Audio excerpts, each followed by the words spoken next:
ओम नमो भगवते वासुदेवाय। रक्षाबंधन 9 अगस्त शनिवार को, पूर्णिमा तिथि 8 अगस्त को दोपहर 2:12 से शुरू हो गया और पूर्णिमा तिथि 9 अगस्त को दोपहर 1:24 समाप्त होगी। भद्राकाल रात्रि 8 अगस्त को यानी दोपहर 2:12 तक रहेगी। भद्राकाल समाप्ति के बाद 9 अगस्त की सुबह से लेकर 1:52 तक राखी बांधने का शुभ मुहूर्त है। शुभ मुहूर्त सुबह 5:35 से प्रारंभ हो जाएगा, दोपहर 1:30 तक बांध सकते हैं। इसी प्रकार हम आगे बताएंगे हम राखी का त्यौहार कब से शुरू हुआ और राखी क्यों बांधते हैं, इस सब की बातें आगे बताएंगे। अभी भद्राकाल में बहन को अपने भाई की कलाई में राखी नहीं बांधना चाहिए, अतः शास्त्र के अनुसार शुभ मुहूर्त में ही राखी बांधी जाती है। 9 अगस्त को ही राखी का जो शुभ मुहूर्त है वो काफ़ी लंबा समय है, तो उसमें प्रातः 5:35 से दोपहर 1:24 तक बांध सकते हैं।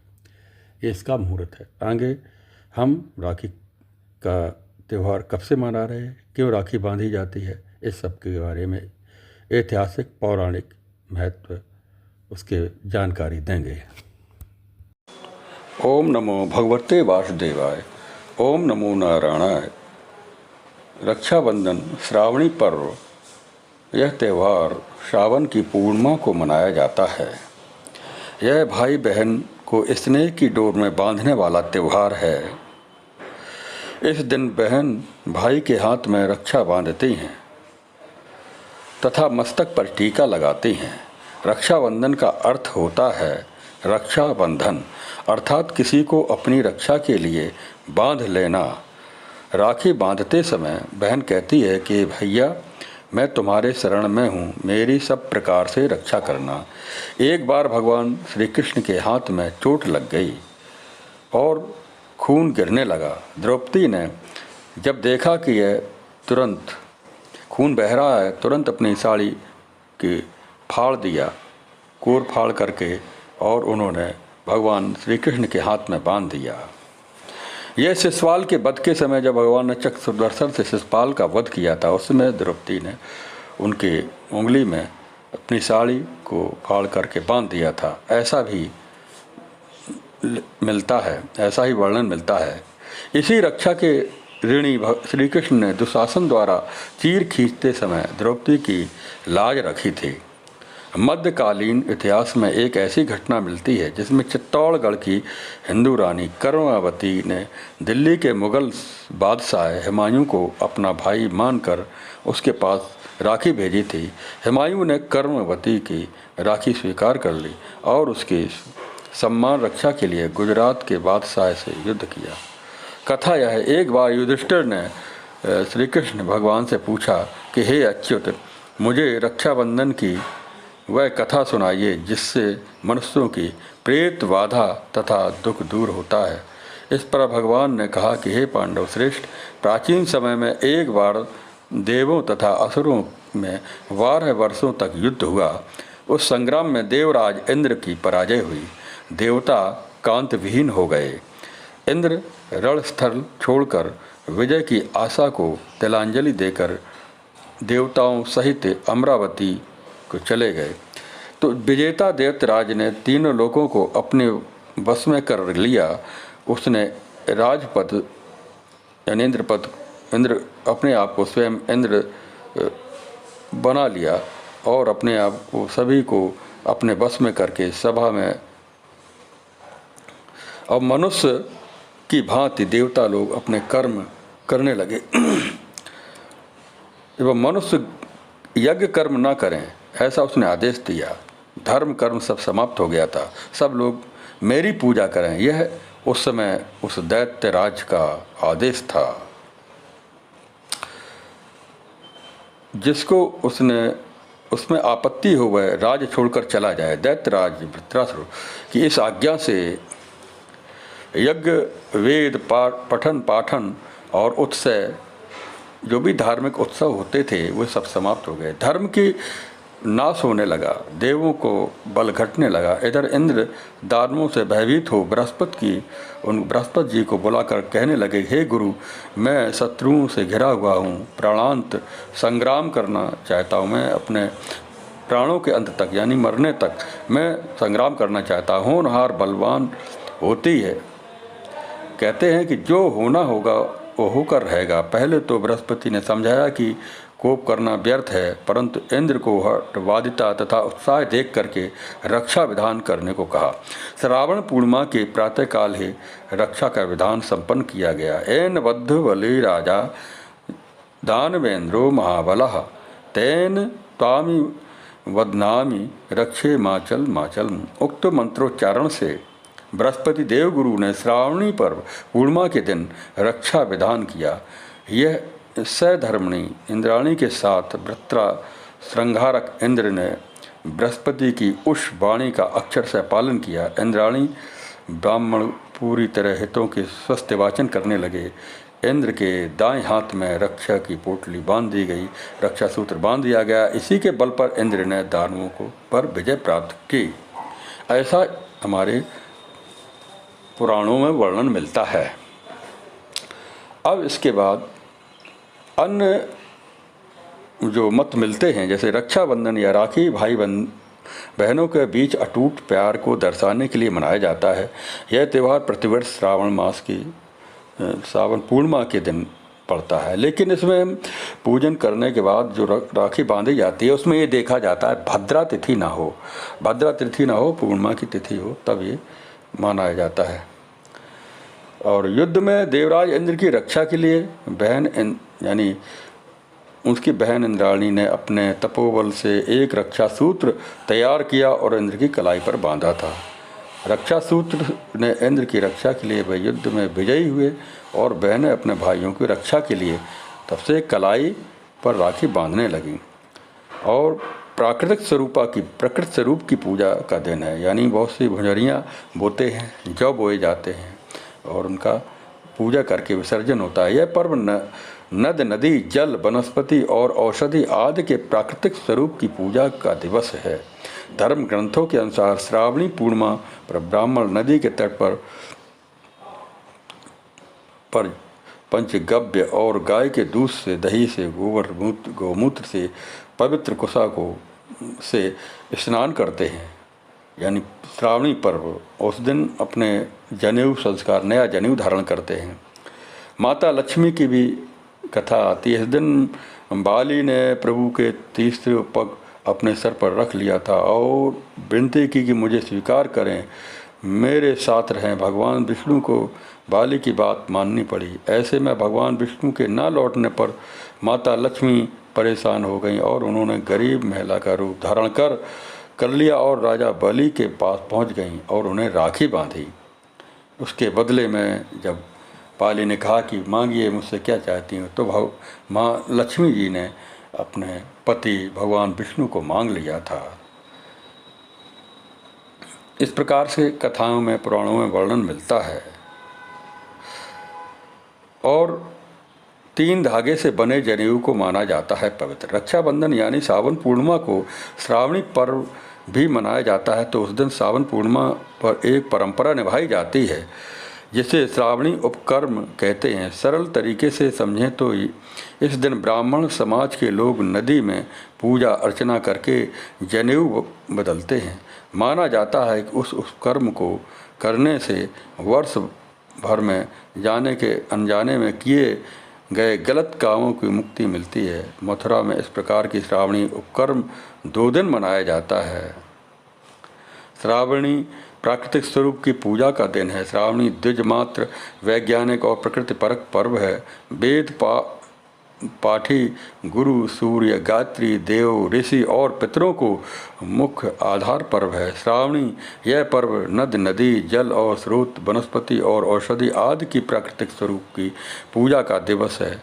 धर्म ग्रंथों के अनुसार श्रावणी पूर्णिमा पर ब्राह्मण नदी के तट पर पंचगव्य गाय के दूध, दही से, गोबर से, गोमूत्र से, कुसा से स्नान करते हैं और उसके बाद ऋषि पूजन का विधान है। सूर्य की उपासना करते हैं, यज्ञोपवीत को पूजा करते हैं, धारण करते हैं। मानता है कि संस्कार से व्यक्ति का दूसरा जन्म होता है, यानी यज्ञोपवीत संस्कार का विधान भी होता है बच्चों में।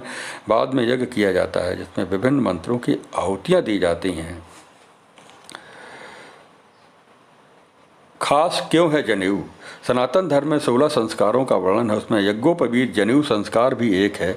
इस संस्कार में व्यक्ति को जनेऊ धारण कराया जाता है। 3 धागे से बने जनेऊ की बहुत ही पवित्र माना जाता है। 3 धागे देव ऋण, पितृ ऋण और ऋषि ऋण के प्रतीक होते हैं। इसके साथ ही इसे गायत्री मंत्र के 3 चरणों और 3 आश्रमों का प्रतीक भी माना जाता है। जनेऊ के प्रत्येक धागे में 3 तार होते हैं। इसमें 5 गांठें लगाई जाती हैं जिनका मतलब है ब्रह्मा अर्थ, यानी ब्रह्मा धर्म अर्थ काम मोक्ष। जनेऊ पहनने के फायदे। धर्म ग्रंथों में जनेऊ पहनने के कई फायदे हैं। जनेऊ धारण करने से बुरे स्वप्न नहीं आते, याददाश्त तेज होती है, मन में पवित्रता का एहसास होता है। अधिकांश सभी लोग ब्राह्मण परिवार के बच्चों को यज्ञोपवीत संस्कार कराया जाता है। ब्राह्मण का मतलब ब्रह्म को जानने वाला, सत्कर्म करने वाला, धर्म पर चलने वाला। श्रावणी पर्व पर नया यज्ञोपवीत का पूजन कर यज्ञोपवीत धारण कर ऋषि वंशाद का परिचय करवाया जाता है। भविष्य पुराण में भी इसका वर्णन मिलता है कि रक्षाबंधन के बारे में। तो उसमें जो प्रथम कथा कही थी, इंद्र की पत्नी सची ने भी वृत्रासुर के युद्ध में इंद्र की रक्षा के लिए सूत्र बांधा था, रक्षा सूत्र।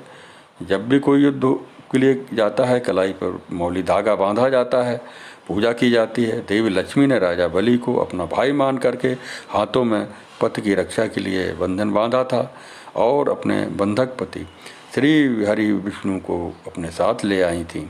दूसरी कथा में स्कंद पुराण में, पद्म पुराण में और श्रीमद् भागवत में भी मिलती है। कथा के अनुसार भगवान विष्णु ने अदिति के गर्भ में वामन अवतार लिया और ब्राह्मण के वेश में असुर राज बलि के द्वार पर भिक्षा मांगने पहुंच गए। चूंकि राजा बलि महान दानवीर थे तो उन्होंने वचन दे दिया, आप जो भी मांगोगे मैं वह दूंगा। भगवान ने बलि से भिक्षा में 3 पग भूमि को मांग ली। बलि ने तत्काल हाँ कर दी, और क्योंकि 3 पग ही भूमि को तो देना ही थी। लेकिन तब भगवान वामन ने अपना विशाल रूप प्रकट किया और 2 पग में सारा आकाश पाताल धरती नाप लिया। फिर पूछा कि राजन अब बताइए कि तीसरा पग कहाँ रखूं? तब विष्णु भक्त राजा बलि ने कहा कि भगवान आप मेरे सिर पर रख लीजिए। और फिर तब भगवान ने पग रखा और उसको वरदान मांगने के लिए कहा। तब भगवान को वामन अवतार के बाद पुनः लक्ष्मी के पास जाना था, लेकिन भगवान ने ये वचन देकर फंस गए कि वहीं रसातल में बलि की सेवा यानी बलि में रसातल लोग दिया था उसको।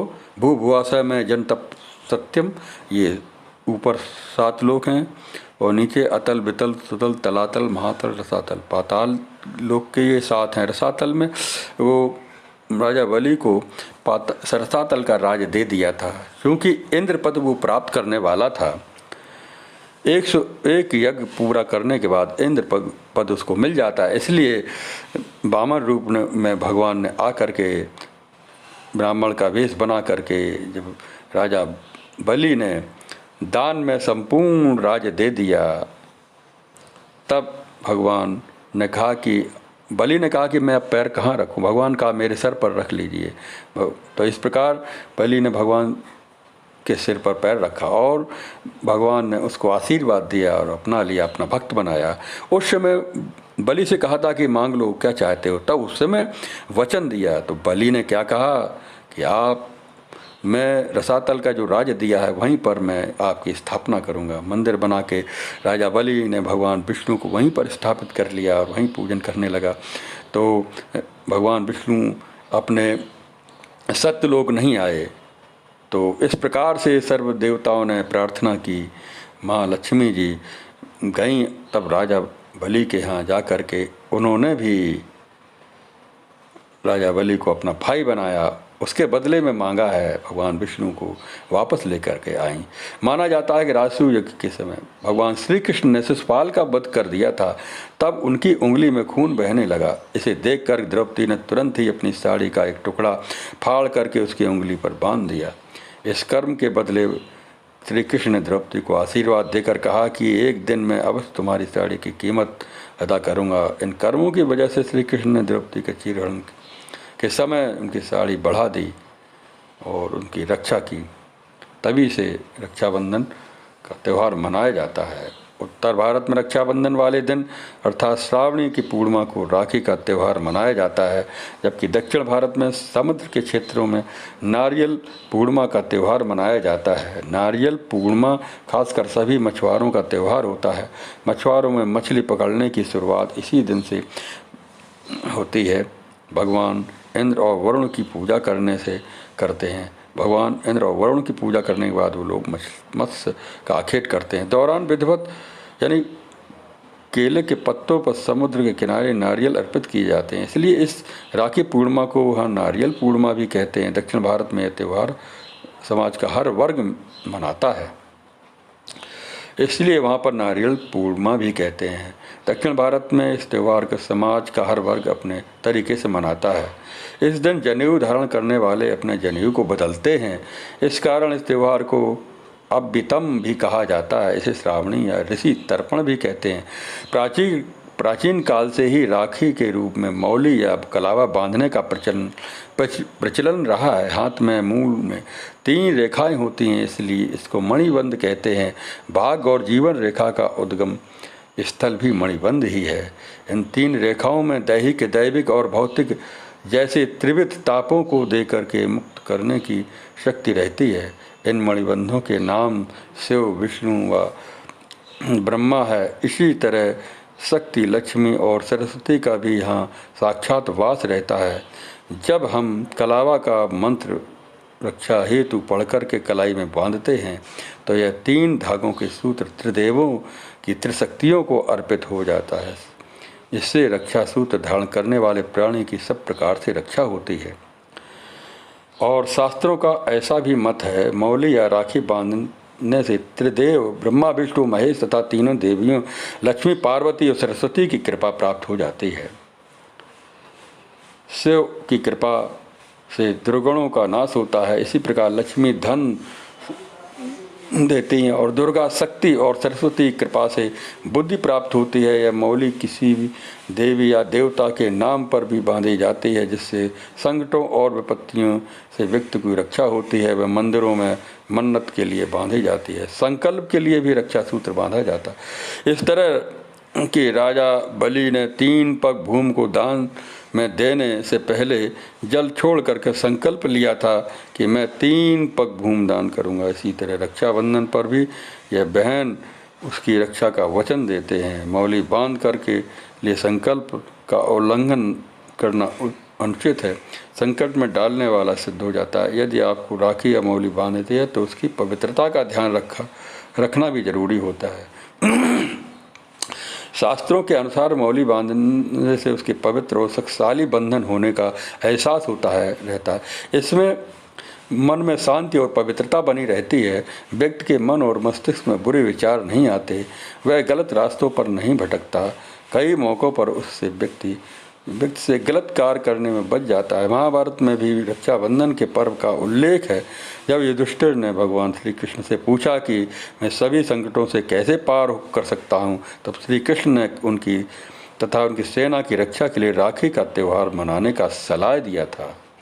इस प्रकार से रक्षाबंधन के त्यौहार में इस प्रकार की पौराणिक मान्यताएं, कथाएं मिलती हैं। इस प्रकार श्रावणी पर्व हम मनाते हैं, उसमें कुछ बातों का ध्यान दिया जाता है। हमारे श्रावणी पर्व पर मुहूर्त को अवश्य देखा जाता है। इसमें मुहूर्त को छांट करके, यानी उसमें भद्रा तिथि नहीं होना चाहिए। भद्रा उतरने के बाद ही हम श्रावणी पर्व को मनाते हैं। पूर्णिमा का तिथि हो और भद्रा ना हो, इन बातों को ध्यान में रखते हुए श्रावणी पर्व मनाते हैं। इस प्रकार से हमारे धर्म ग्रंथों में कथाएं मिलती हैं और उन कथाओं को, इतिहास को हम अपने जीवन में धारण करते हैं। रक्षा बांधने का जो सूत्र होता है, एक बार पुनः श्रवण कर लें। रक्षा पूर्णिमा के दिन प्रातःकाल की रक्षा विधान संपन्न किया जाता है। उसमें ये मंत्र पढ़ते हुए भी हम अपना धागा बांधते हैं। एन बद्धो बलि राजा दान वेंद्रो महाबलः तेन त्वामि बदनामी रक्षे माचल माचल। इस प्रकार से हम रक्षाबंधन का त्यौहार मनाते हैं। ओम नमो भगवते वासुदेवाय। ओम नमो नारायणाय।